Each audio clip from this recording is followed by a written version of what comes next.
I think we might get started. So welcome everybody to this webinar on engaging men who perpetrate domestic and family violence in the alcohol and other drugs treatment context. I'd like to start by acknowledging the traditional owners of the land on which all of us are coming to you today, and to acknowledge that we here at NADA are on Gadigal land, and to pay our respects to the people of the Gadigal as part of the Eora Nation, and to pay respects to elders past, present, and to future generations, and to acknowledge that this land was never ceded. We've got lots to learn from our Aboriginal colleagues, and hopefully there might be some people joining us today. Before I introduce the panel, I'd like to let you know that you're currently coming to us in listen and view only mode, which means that you're able, though, at any time to enter a question into the Q&A box you'll find located usually at the bottom of your screen. If you move your cursor, you're able to pop in a question at any time, and we'll certainly have some time at the end of today's proceedings to respond to your questions. The other great news is this is being recorded and will be available in the coming days on the website. My name is Susie Hudson, and I'm the Clinical Director here at NADA, and we're so privileged to have such a wonderful panel. And I'll start by handing over to my first panellist, who's seated right beside me. Michelle, would you like to introduce yourself? Hello everyone, thank you for coming along today. My name is Michelle Ridley and I'm the Clinical Program Manager at NADA. And I'd now like to hand to our other panellist, Rodney Vlace. Rodney, would you like to introduce yourself? Thank you, Susie, Michelle and Ada. My name is Rodney Vlace. I'm on Wurundjeri land, part of the Kulin Nation here in what we now know as Melbourne, and I was born in what we now know as Perth, which is Noongar land, part of the Whadjuk Nation. I'm a worker, consultant, freelancer, focusing on men and others who use family and domestic violence. Thanks so much for joining us, Rodney. And our wonderful other panellists and star of our fantastic video, which we'll look at very soon, Ada Conroy. Ada, could you introduce yourself to us today? Of course, thank you. So I'm Ada. I'm also coming to you from Wurundjeri land, where I have lived all my life. And my role, the work that I do, similar to Rodney, relates to family violence work. So I focus on capacity building and supporting any workforce who are responding to family violence, whether working with adult victim survivors or adult perpetrators. And I do that through consultation, training, clinical supervision, and other things like that. Thanks so much for joining us, Ada and Rodney and Michelle. And we'll be asking this very esteemed panel some very important questions towards the middle part of the webinar. But I'd like to just provide a little bit of context. So some of you who may be joining us today will be aware that NADA and certainly our NADA members are really keen to do better in the space of recognising and responding to family and domestic violence. We know that a number of people who come through the door to access alcohol and other drug treatment may themselves be victim survivors of family and domestic violence, and all those who may perpetrate violence. And so we, through a very rich relationship that we began a while ago with Rodney, via Michelle in fact, was really starting to look at the best ways that we could support those who provide drug and alcohol treatment to do better in this space, to feel more confident, certainly not to become specialists, because we have those, and some of whom are, all on the panel today. So one of the things that came out of a big piece of work we did around family inclusive practice was, of course, helping members to understand and to recognise family and domestic violence of people coming through the door. And that sort of led to really thinking too about how we might address most specifically collusion, or that experience of the people who may be coming through the door, and to avoid or at least address those who may be perpetrating violence. And that was really from our own members saying this would be really helpful if we could do better in this space. And so from that work and having Rodney along to lots of conferences and workshops, and also being very, very popular part in terms of our workforce development program, we knew that there was a real hunger to understand more in this space. And so the resource, which is available to you now, and certainly there's also an accompanying webinar that describes the resource and what it's all about, is currently on our website. You can also reach out to us and get a hard copy if you would like that. And so I think what we really felt, though, was a resource is very useful. It provides some of the contextual background. It provides, and certainly this is a very practical resource. There's lots of scripting around what thoughts and feelings might be being had by the person who you might be working with, but also the clinician, and what the intent is in terms of addressing and responding to someone who may be perpetrating violence. But we also appreciate that, you know, a resource in itself is not enough. And so this has led us to really think more about providing you some very specific role plays that really play out some of the dynamics. You can see, and Ada does a brilliant job of some of that thinking that's going on in real time about, or how, you know, how am I feeling? You can feel the feelings that are going on there, and it'll be lovely to talk a little bit more about that. But without much further ado, I'd like now to play for you all this brilliant role play that Ada and her colleague, and I think he's called Phil, yes, for the context of this particular presentation. So Phil, you mentioned that you've been in a relationship with Louise for, I think you earlier described it as an on again, off again thing over about 5 years. And if it's okay with you, I want to spend a bit of time today hearing how the relationship is going at the moment, because I think relationships can really matter to all of our lives, and it's really relevant to our work together. Yeah, Louise. Well, she pissed off again 3 nights ago. I haven't seen her since. She's gone out on a bender, I reckon. I'm glad we didn't have kids, actually. She's as unreliable as it comes. Like, it sounds like that's not the first time that Louise has left unexpectedly. Yep, and I'm sick of it. She uses it as an opportunity to get with other guys, and then comes back when she's bored or wants something. And she uses me. Okay. I mean, I can see that you're not happy with how things are going, but can you tell me what happened a few nights ago when Louise unexpectedly left? Like I said, she just pissed off and went on a bender. Okay, if it's all right with you, Phil, I want to focus on this for a bit, because I think focusing on what is happening here for you will help me understand a bit more about your life and your relationships.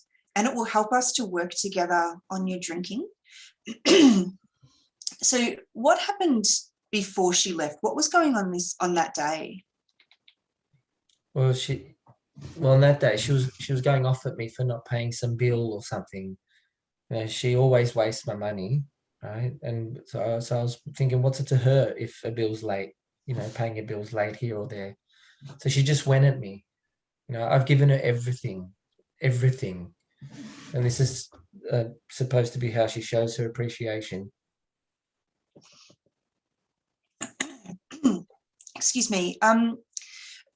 Could you tell me more about what happened? Well, you know, she's right up in my face screaming at me. I tried to get her to calm down, but once she gets in a state like that, nothing stops her. You know, she said she'd call the cops if I didn't let her go. So that, you know, these days women call the cops at the drop of a hat. And I was just trying to help her to stop. Phil, I want to interrupt you here if that's okay, because it sounds like it's a really difficult situation for both you and for Louise. So really stressful for you, but also I imagine for Louise, for her to consider calling the police. Can you tell me, what did you say? So when you say that you tried to stop her, what do you mean by that? Well, I mean, I was livid. Like, how dare she talk to me about falling behind in a bill, you know, after all I've done for her. Okay. If it's okay, Phil, I want to go back to the situation for a bit just to help me understand, because it's really important that everyone feels and is safe in situations like this. So what do you mean when you say that you were livid? Yeah, I mean, I was really pissed off at her. So when you were feeling really pissed off or livid at Louise this week, what did Louise see or experience you doing? Well, she was hysterical, and I was trying to calm her down. You know, I tried to stop her from leaving. How did you do that? What did Louise see you say or do? Look, I grabbed hold of her arm, and that's all. Like, okay, I'd had a bit to drink, and I guess I lost it with her. She was in my face about the bills. I couldn't take it anymore. I said a few things I shouldn't have. You know, that's when she threatened to call the cops, stormed out, and then that's it. Okay. Thanks for sharing that with me, because I know it's not easy to talk about. I want to make sure that I understand this properly. So when you say that you said a few things that you shouldn't have, can you give me an example? I guess I call her some choice words. You know, like I said, I'd been drinking. So it sounds like Louise maybe heard you say some hurtful things. Well, you should hear the shit she shovels out at me. Right? She certainly winds up. It sounds, Phil, it sounds like you maybe were really loud, like shouting loud. Yeah. And my guess is that you were standing really close to Louise when you were shouting, because you mentioned that you grabbed her arm. And I wonder what Louise might have been feeling at that moment. Like I said, I'd been drinking, and it was just a shit moment. Yeah, I can hear that. And I can hear some regret in your voice as well. I wonder, how do you feel hearing yourself tell me this? How does it feel? Like, how do you feel about your actions when you look back at them? It was a shit moment, that's for sure. Do you reckon you could have acted differently? Like, is there a better way that you could have chosen to act at the time?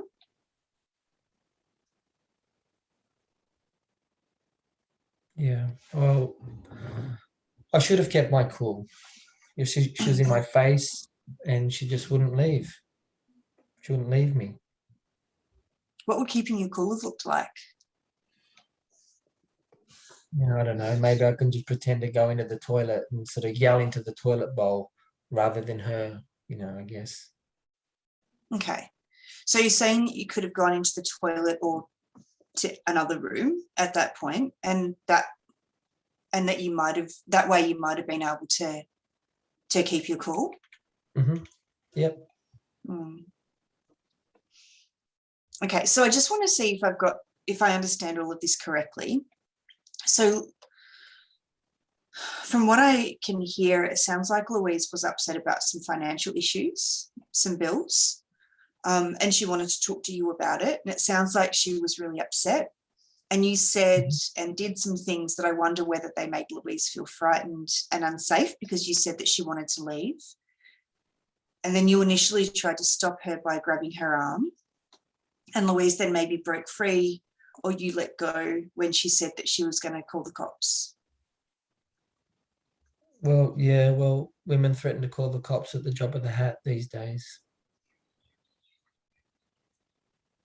So, Phil, it might not have been what you intended, but I wonder if Louise might have felt quite frightened.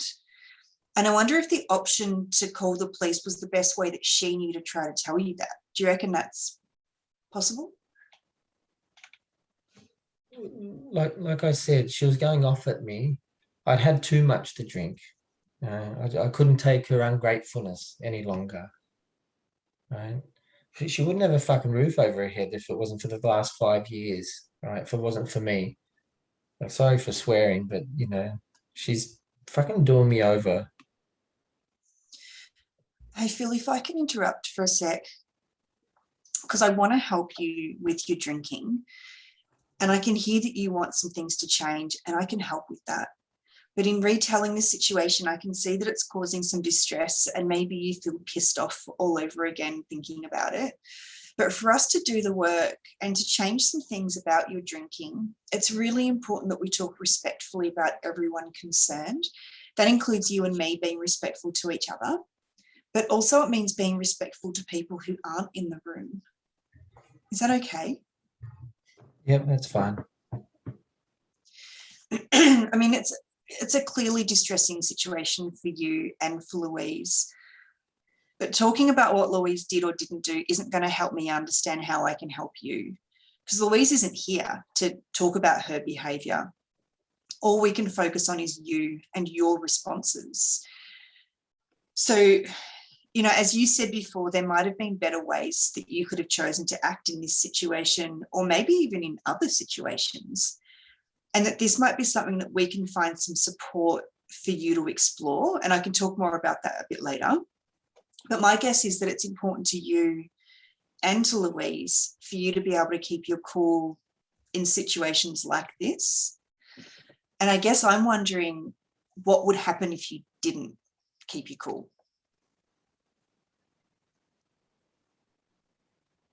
Yeah, it's not good. Yeah. I want to be able to help you with your efforts to reduce your drinking, but I also want to be clear that alcohol didn't make you do the things that might have left Louise feeling afraid.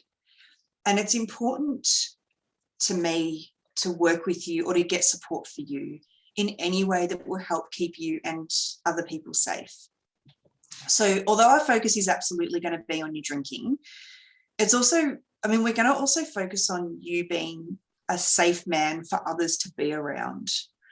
It's going to be harder for you to achieve your goals in drinking less if there are times when others are afraid of what you might do. And that's why I'm asking these questions.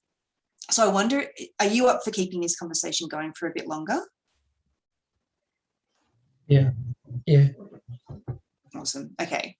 So other clients that I work with who make similar choices about their behaviour that might have left others feeling afraid absolutely find these conversations difficult. It's really normal. And my guess, Phil, is that you haven't really talked much about this with anyone else. Well, Louisa knows that I've got a bit of a short fuse, but no, I'm not proud about, you know, carrying on like a pork chop. I should have known better at, you know, my age. So if this conversation is getting too hard for you, Phil, and you want to take a breather or a break, are you up for letting me know? Mm-hmm. Yeah. Okay, awesome. Okay.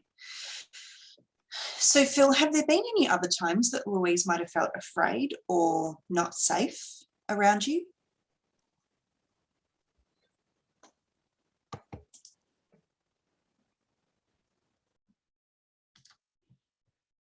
Wow. So just so fantastic. I can't, it just takes you to a really interesting place when you've been a drug and alcohol worker and you've had these situations before. And for me, I suppose I reflect a little bit on the times that I may not have addressed that in the way that you did, Ada, and I think that's really interesting and leads us nicely to some of the discussion that we'll have now. Please, I encourage you strongly to pop your queries and your questions into the Q&A box. There's no stupid questions. This is really an opportunity to explore what is a really challenging area of work so that we can do better and support our clients and keep people as safe as possible. So I want to start with Michelle. Obviously, Michelle, you've got a lot of experience in both the domestic and family violence and child protection and drug and alcohol areas.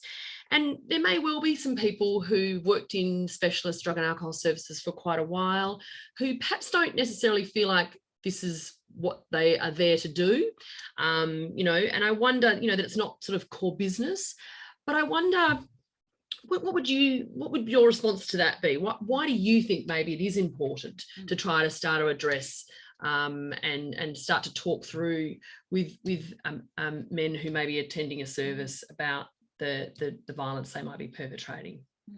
Thank you, Susie. Yeah, I think too, and I think back to being in the sector for over 20 years, and when starting having some of those conversations where I definitely colluded, and I look back and think, and I think for drug and alcohol workers to have the tools to be able to have non-collusive conversations. It doesn't mean that you are doing men's behaviour change, and later on we will talk about referral options and support that is out there, but it's really important that we look holistically at what's happening for a person accessing our services.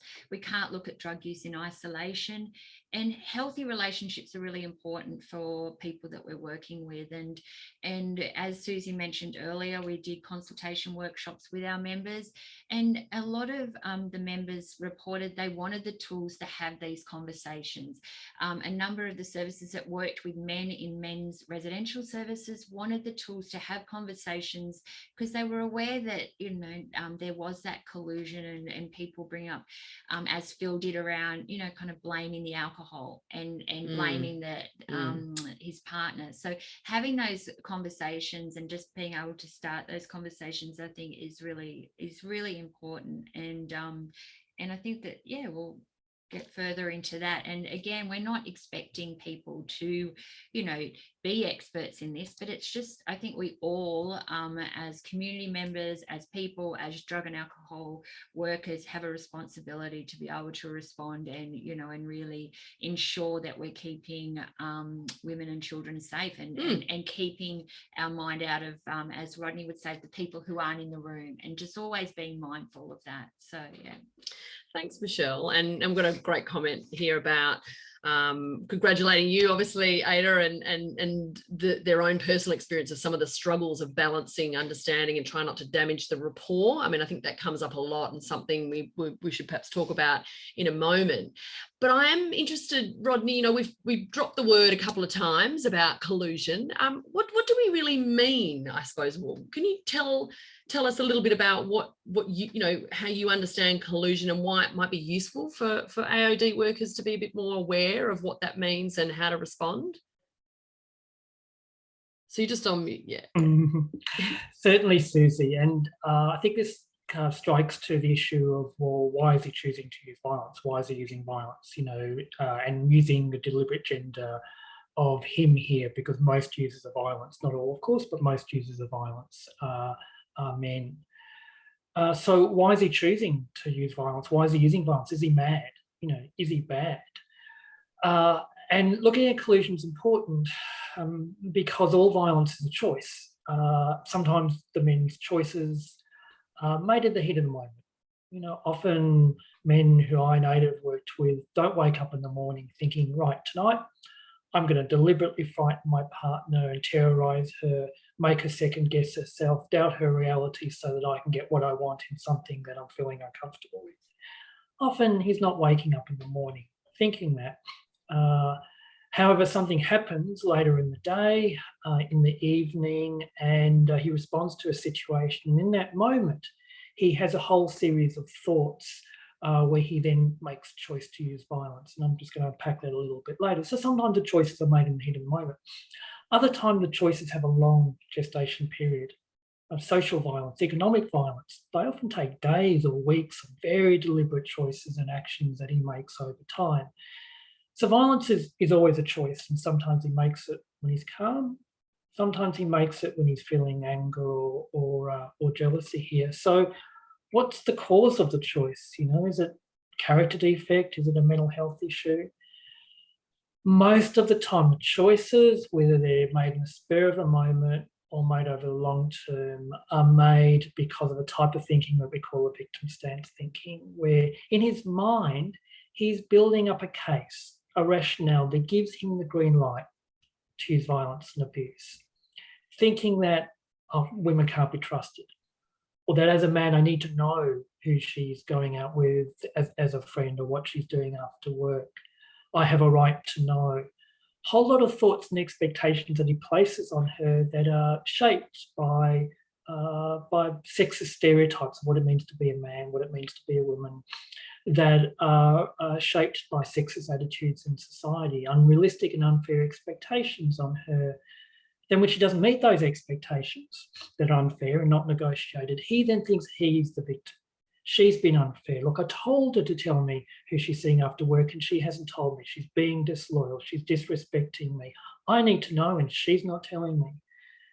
So this way of thinking, which is built on sexist stereotypes about women, entitlement-based attitudes and beliefs, mean that when she resists that, he then thinks that he's the victim. She's done something unfair to him. He then thinks, okay, I've got to stop this. She's got to stop this. And that's where he chooses to use a range of different forms of violence, which he often doesn't see as violence.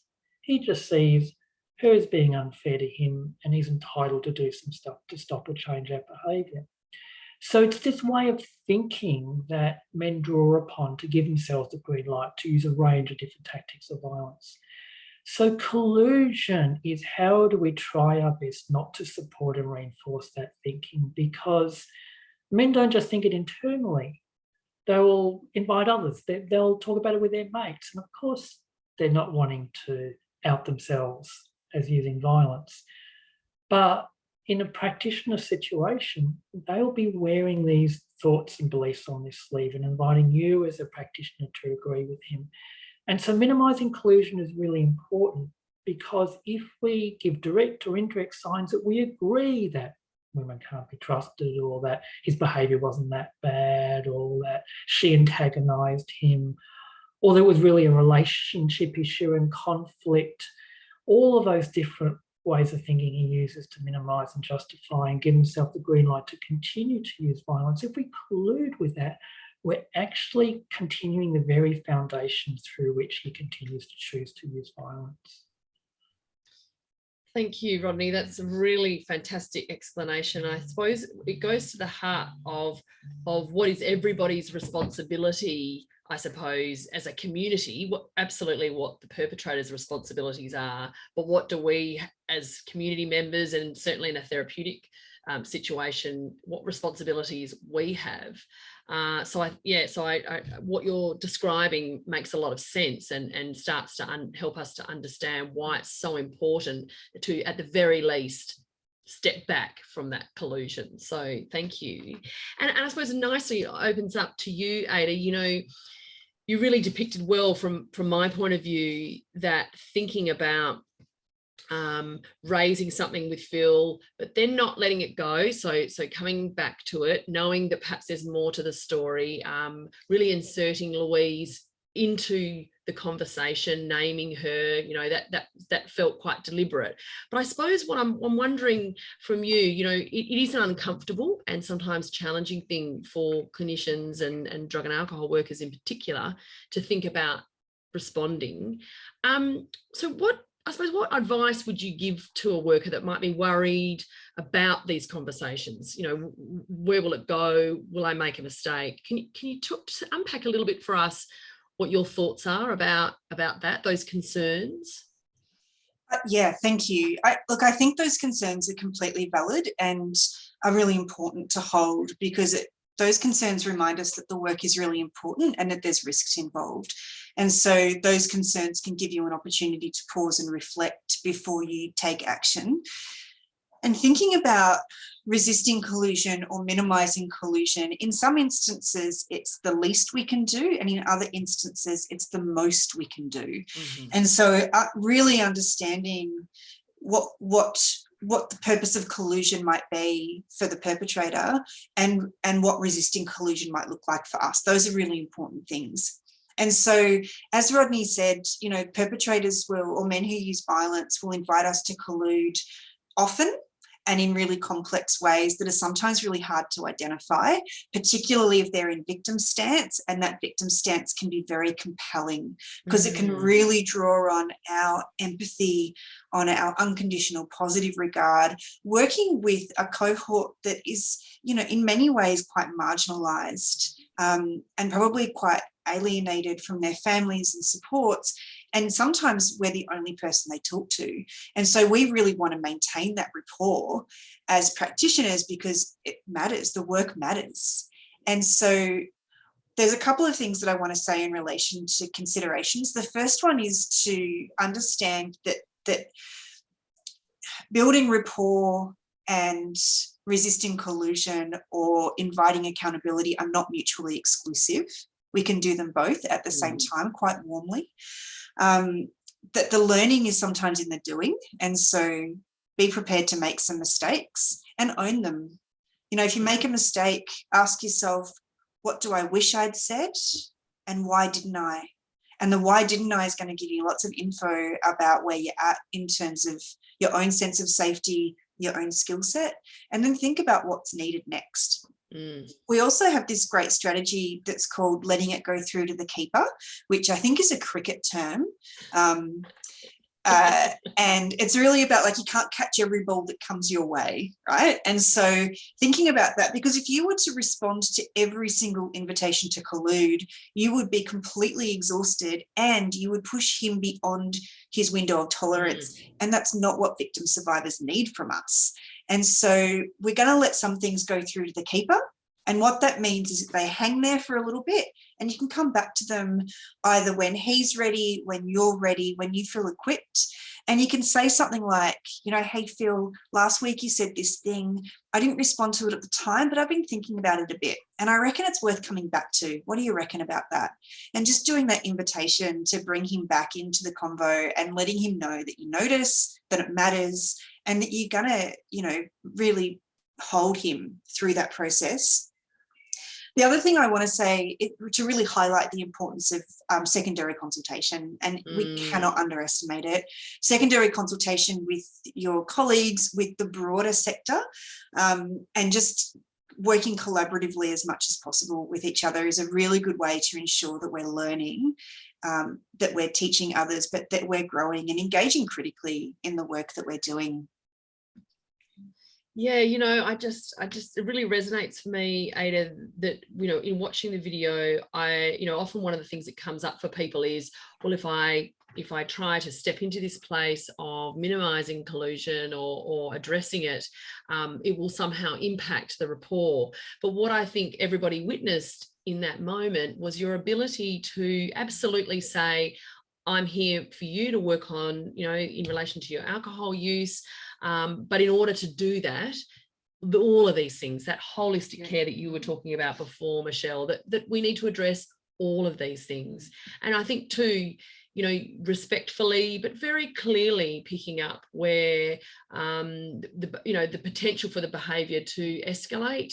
And I think, you know, you were able very much to hold those two things. And I think that's quite interesting, because I think that can be sometimes the barrier, you know, where people think, well, if I mention these things, they'll just run away. But in fact, what we know is that that's, in fact, the reverse can happen. For the first time, and I think you acknowledged that in the video as well, here's an opportunity to speak about this. And I'm able to hold this and support you, but not collude with you. So I just think that was really, really fascinating. And I think, you know, in those moments, Ada, you know, I suppose you're quite right. If you feel like you didn't address something, you know, coming back to it is an option.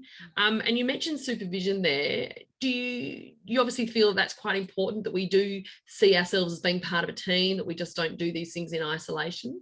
Not just part of a team, part of a sector, part of a community, and part of a movement. And this helps us be accountable not only to victim survivors, but to each other. And that, you know, we think about accountability as a gift to perpetrators, but also, you know, our own accountability is really important there. So yeah, definitely connecting with others all the time. It really. Oh, sorry, Ada. I was just going to ask too, because we have a number of workers, I suppose, that work, like it's really important to work as a sector. But I was just going to ask a bit about, on a practical sense, the men's referral service. So people can contact them at any, just to kind of like, particularly for workers when they're on their own or may not have. And I know at the recent conference, their CEO talked about being able to provide that consultation support. Absolutely, 100%. Yeah, absolutely. And I think it's actually a big part of the work that they do is offer secondary consults. And I've called them myself to get secondary consultation, and they're just delightful. They're really open to it. And I think they just love talking about the work to other workers. And I know when I engage in secondary consults, and I expect it's the same for Rodney and others here too, it's quite a joy to be able to really nut some stuff out, because this work is creative and it's nuanced, and talking about that is deeply interesting. Yeah, it is. Thank you, Ada. Yeah, I couldn't agree more. And I think that thing of not feeling alone, I think sometimes that's the other thing, is that people perhaps feel sometimes that they're isolated, and how do they ensure that they're not doing this work on their own. And so, Rodney, obviously this is part of a huge, piece of work that you've continued with us. You've stuck with us through this journey, and there's a lot more to go. So this particular demonstration video around minimising collusion is sort of the first set of more work. Can you tell us a little bit about what some other pieces that are coming down the line and what you think might be useful that's on the horizon for everybody? Yes, so as we speak, although not literally right at this second, but Ada and Anthony are finalising another video looking at demonstrating ways to talk about a referral to a specialist program like a men's behaviour change program with a client in an alcohol or other drug treatment. How to talk about the program, how to engage in respectful motivational conversation using motivational interviewing skills, etc., to, I guess you could say, inch the client forward towards considering that referral. So that's a piece that's coming up that will be available quite soon. Next year, with NADA and also the New South Wales Health Education Centre Against Violence, we're looking at producing some further demonstration videos, this time with the simulation of the client and the practitioner in the counselling room together, rather than it being online and professionally developed. And I think the minimising collusion is a bedrock. It's foundation skills, but of course there's more involved for AOD practitioners and other community sector workers who aren't specialists. Their role's not men's behaviour change. Mm-hmm. There's more involved in how to safely engage a client who or suspect is using violence. There's issues around, well, how do I bridge, if my core business is AOD or mental health or housing or legal or financial, how do I then bridge into a conversation with him with clear goals and parameters in mind, given that's not what he's expecting? So how do I make sense in my mind into the client that this is something that is relevant to talk about, like what you mentioned, Michelle, around it being part of holistic care? How do I raise the conversation so that it doesn't come out of the blue to him in a way where he starts thinking, well, what is my partner disguising? Has she rung up your service? And which, of course, could be very unsafe for her.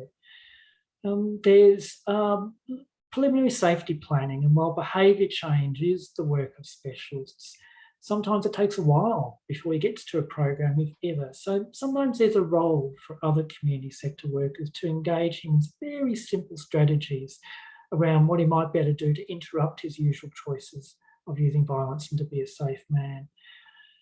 And I think furthermore, just briefly around this, some of this additional work, and this is also talked about in the resource that's been published, is that it's not all about engaging him. It's listening out. And sometimes we are working with a client and for whatever reason we decide not to try to bridge into a conversation about his behaviour because we feel, look, it's not that I'm chickening out here. It's actually because I'm really worried about escalating. And I just want to sit back and hear about his narratives more because I'm hearing some red flags here. It might be about his hostility and how he's talking about his partner, or how much he's demeaning her, or the way that it seems as though he's really focusing on his rights so strongly that you're thinking, I'm getting some red flags here about risk. And so sometimes we may choose not to engage them at that time, or if we do, just do it gently. But the major action is what we do after the session. We talk with our team leader, think, look, these are the concerns I have, the red flags I've picked up, and how he's talked about her, and how he's described some of his situations, in his beliefs, in his bitterness, in how much he focuses on his rights. I'm worried about his partner and children. And so that then opens up possibilities of how using New South Wales information sharing laws under Part 13A, well, maybe we'll reach out to a local coordination point, to WDV CAS or whatever the service is, and start to share a bit of information to see, is there a service that could reach out safely and privately to her and offer support and risk assessment. Sometimes the most important thing that we can do are to think about, well, how might we share information with another service that can reach out to her? And furthermore, is he trying to use our service as part of systems abuse? Is he trying to use our service to pathologise her and to make himself to be the good guy and to use it in court, etc.? Yeah, that's a really good point, Rodney, and I think it's really exciting. I mean, certainly we're very excited to continue this work. We know that it's a journey, and that we know that it takes time for people to build up those skills, and we've started to delve into a little bit already the need for, not, seeing this as a community of work, that we're not alone.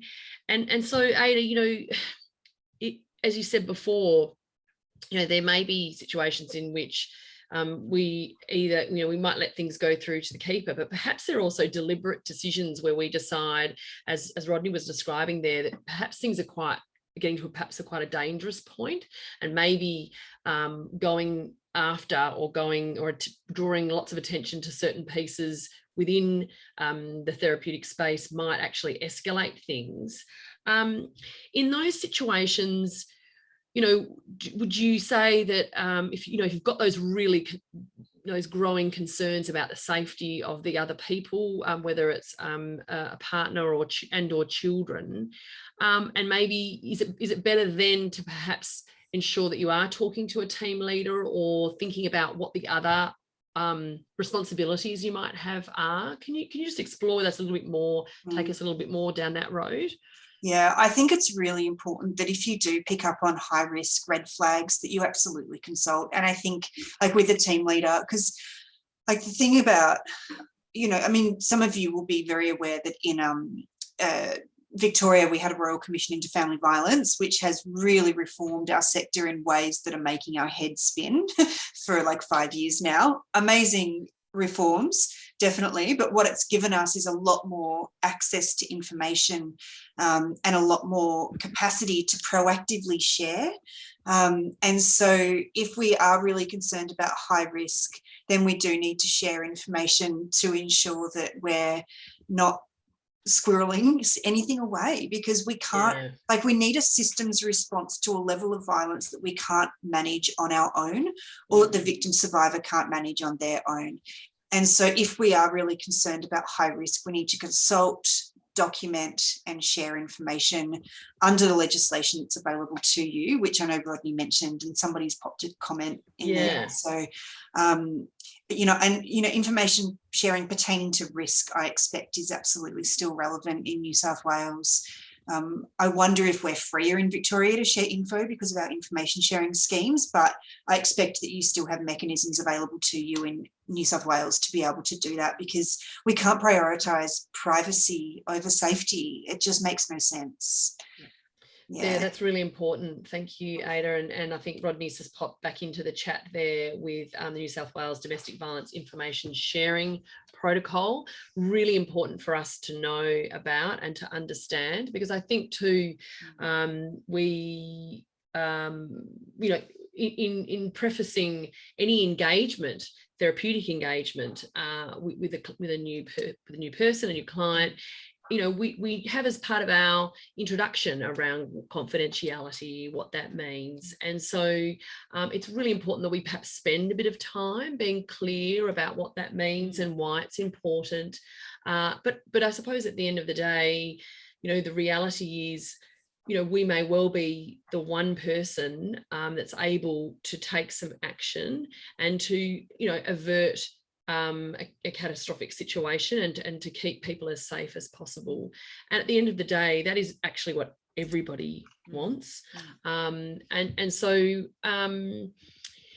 So I suppose just on that, Rodney, are you able to just shed a little bit more light on that area, because I think it is a really important one for us to be clear about. Yeah, totally. So in New South Wales, under Part 13A of the legislation, it enables a wide range of services, health services, community sector services, as well as government authorities, to be able to share information obtained directly or indirectly from a user of violence with another service, provided it's for the purpose of helping to contribute towards an understanding of risk or to manage risk, without that client's consent, if you believe that there's a threat to the health, safety or well-being.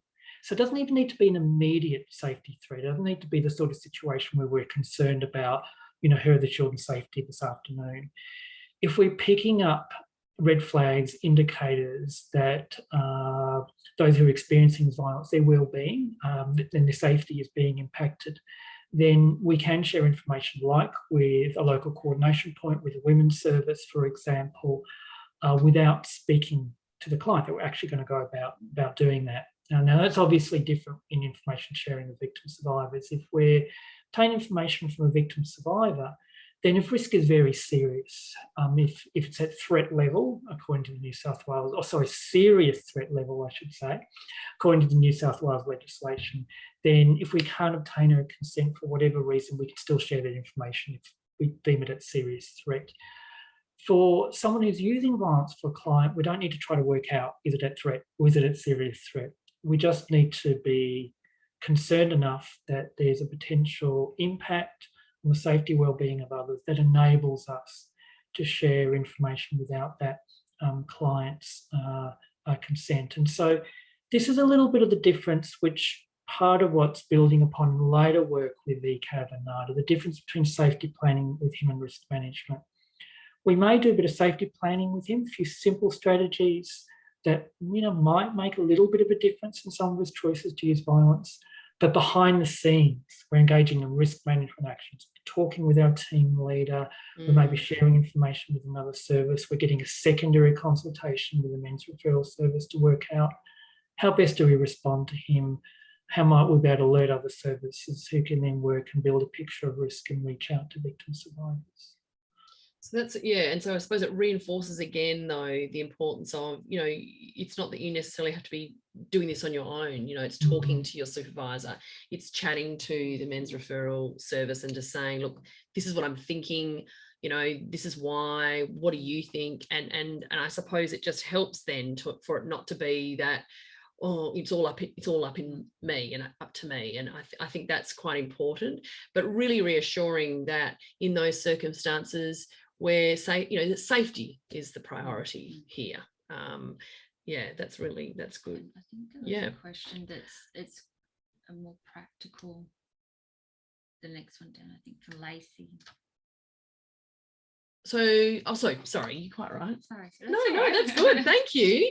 So Lacey would like to know, how does information sharing work in a practical sense? So we've talked about the philosophical, how it works, why it's there.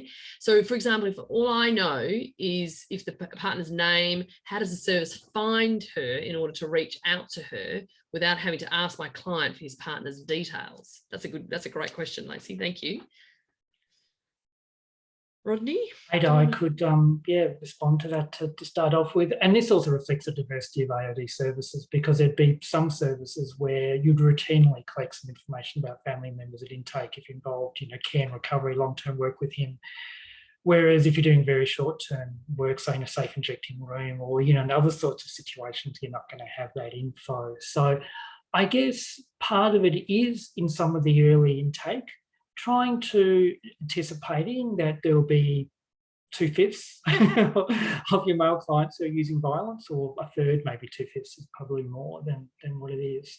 Still, how can you try to collect at least a little bit of information that will make that easier? And one of the things too is that if you're getting really strong red flags and you're sharing that, say, with WDV CAS as a local coordination point, then as part of that community of integrated practice, there might be grounds for them to go to police and actually use other means to try to actually, locate her or to find enough information about her. So they themselves, if they're concerned enough about risk, have other means to be able to engage in risk management actions, even if you don't have the details. And that doesn't mean there's going to be police sirens going out, bells and whistles, and things happening beyond your control. But it's about making considered decisions together based on what will inflame risk, what's safe to do, and sometimes it might just be, well, okay, let's make sure police are aware of this, even if there's no action. So you don't need to feel responsible for what the actual endpoint actions are. It's just a trust that a family violence service system will have means at their disposal to be able to engage in risk management actions. Thanks, Rodney. That's really helpful because I think it also reminds us though how important it is to think of the clients who are coming through the door where possible, that we're thinking about all the other people that might be around them. So as you were saying before, Michelle and certainly Rodney and Ada have, it's about bringing that person into the room where it's possible, I suppose. So thank you for that.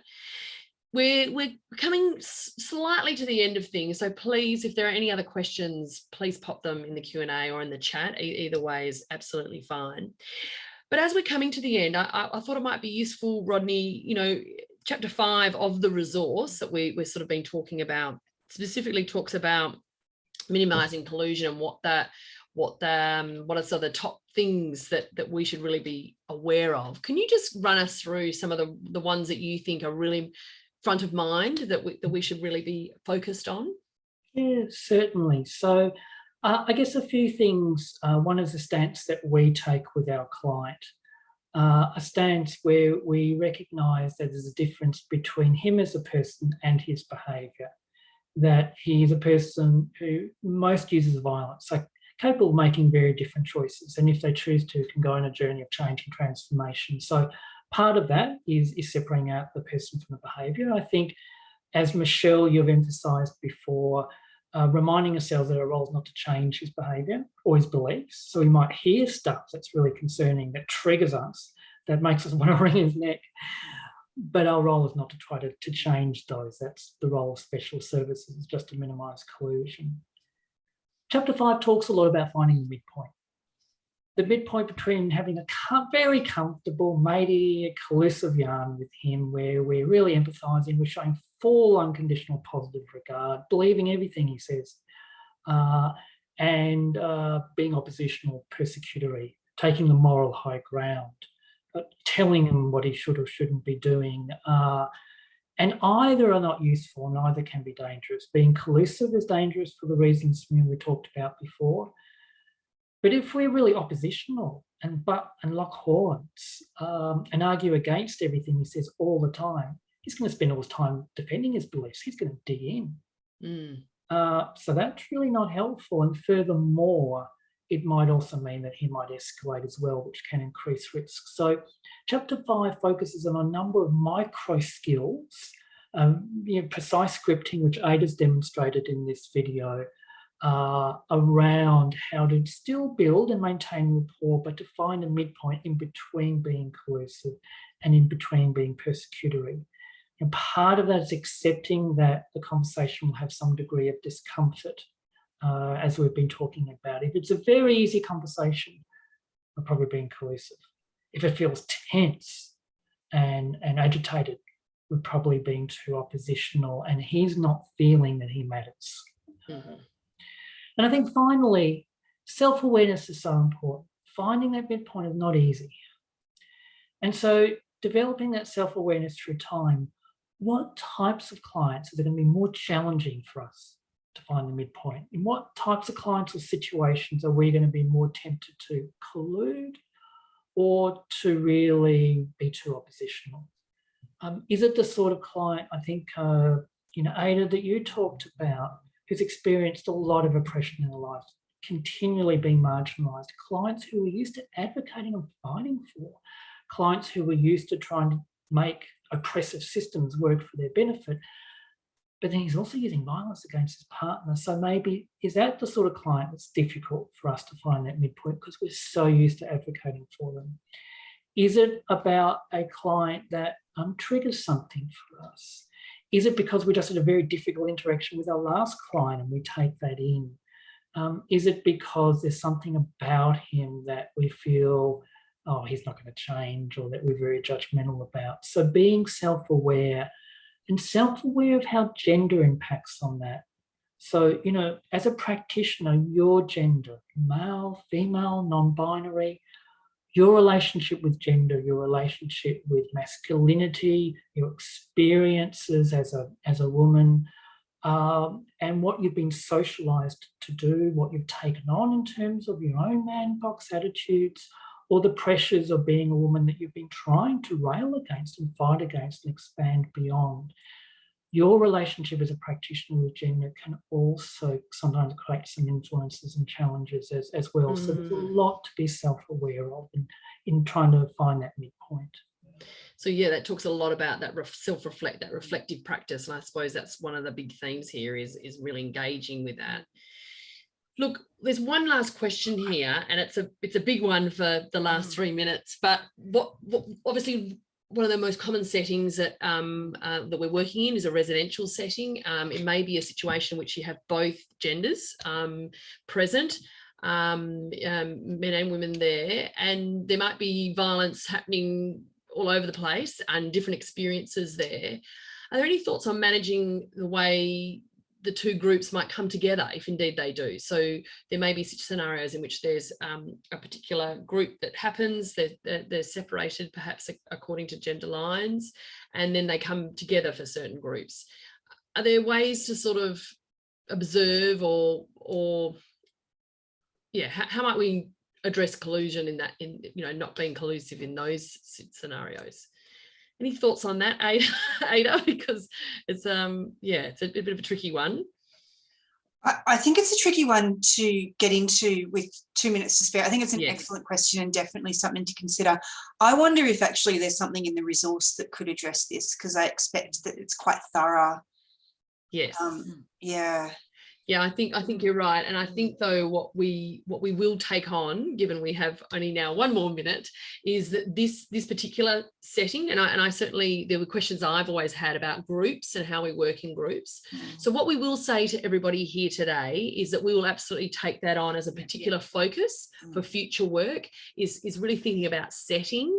That is to say, you know, the different settings in which AOD treatment occurs, and certainly to think about some of those group settings and what might be some good skills to be thinking about in terms of running and facilitating a group. So hopefully, Alex, that is something, that's the beginning of something that we will help you with. Certainly the resource does touch on, you know, thinking about, you know, the ways in which you can actually think and talk with clients about that complexity. But let's take that on as something that we will absolutely focus on in the new year.